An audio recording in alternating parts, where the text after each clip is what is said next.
ছাড়ার পর খাওয়া শেষ হলে পরবর্তীতে ছাড়া হয়। এই যে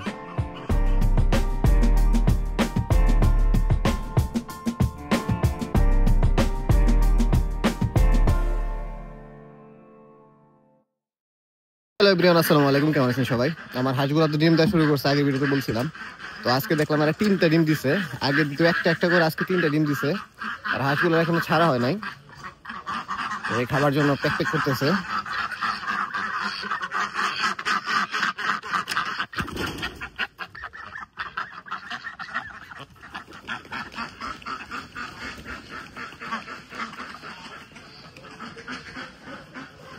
একটা দুইটা 3টাই ডিম, ওই যে এখানে একটা ছিল ওই বাটির পিছনে, এই যে একটা দুইটা ওই একটা 3টা, এই যে। আর হাঁস ছাড়ার পর চলে গেছে ওই সাইডে খাবার দাওয়া না খেয়েই। এখন রাজহাঁসগুলো ছাড়তে হবে। তো এখন ছাড়বো হচ্ছে রাজহাঁস।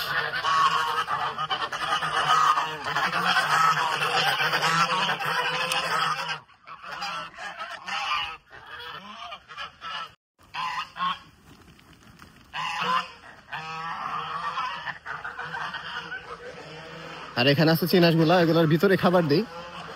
আর ভিতরে খাবার শেষ হলে পরবর্তীতে ছাড়া হয়। এই যে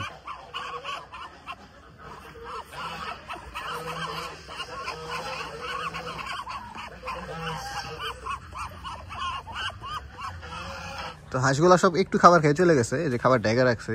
একটা হাঁসও নাই এখানে, ওরা পুকুরেও যায় নাই, কারণ পুকুরে আমাদের কাজ চলতেছে। এখানে আমরা মেশিন বসায় রাখছি পুকুর সেচার জন্য, যদি বৃষ্টি হয় পানি ভরে যায় সেই জন্য। আর এই সাইডে হচ্ছে আমরা পাড়ের কাজ কমপ্লিট করে ফেলছি। গতকাল থেকে এই সাইডে পাড়ের কাজ ধরছে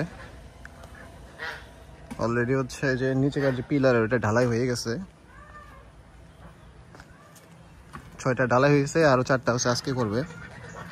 আর আমার হাঁস সব যে এখানে চলে আসছে, এখানে একটা ক্ষেত আছে, ওইখানে হচ্ছে মূলত ওরা থাকে। আর এখানে হচ্ছে পাশে পাশে কিছু দেশি হাঁস যেগুলা, এই যে পুকুরে নেমে আছে, ওরাও যে একটু পরে পুকুরে নামবে। তার আগে হচ্ছে যে এখানে যে ক্ষেতটার মধ্যে ঘাস আছে, তো এইখানে যে ওরা থাকে। আর যে এখানে পিকিং স্টার যেগুলা, তো ওরা হচ্ছে এখন ম্যাক্সিমাম সময় যেখানেই থাকে, শুধু দুপুরবেলা বাড়িতে যে একটু খাইয়ে আসে, তারপরে এসে যেখানে থাকে। আর রাজহাঁস তো প্রচুর পরিমাণে ঘাস খায়, তো ওদের জন্য ভালো হয়েছে ক্ষেতটা, এখানে ঘাস আছে অনেক।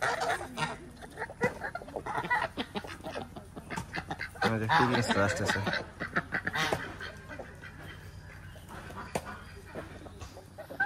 তো এখন হচ্ছে আমরা চিনাসগুলো ছেড়ে দিব, এদেরও খাওয়া শেষ।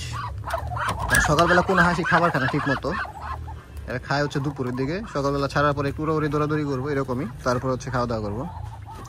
আর আমার পুকুরে পানি না থাকে, হাঁসের রংটা একটু চেঞ্জ হয়ে গেছে, কালো কালো হয়ে গেছে, মানে গোসল করতে পারতেছে না ওরা। এখানে যে পাখির মতো উঠতে চায় এরা, কিন্তু মেলটা উঠতে পারে না, মেলটার ওয়েটটা অনেক বেশি আর ওর সাইজও অনেক বড়। এখানে হচ্ছে 5টা ফিমেল, একটা মেল, কিন্তু আর একটা মেল হতে পারে। এই যে এই হাঁসটা হতে পারে, যে হাঁসটা, ওটার সাইজ একটু বড় অন্য হাঁসের তুলনায়। এখন দেখা যাক, একদম ফুল অ্যাডালা হওয়া আগ পর্যন্ত আর কিছু বলা যেতেছে না, যেহেতু এগুলো মাত্র 5.5 মাস, 6 মাসের পর হয়তো ক্লিয়ারই বোঝা যাবে কয়টা মেল কয়টা ফিমেল।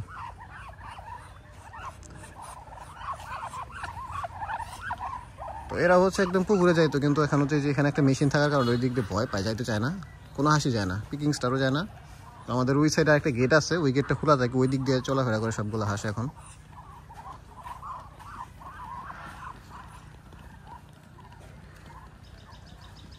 তো এই ছিল আজকের ভিডিও, ভালো থাকুন সবাই, আল্লাহ হাফেজ, টাটা।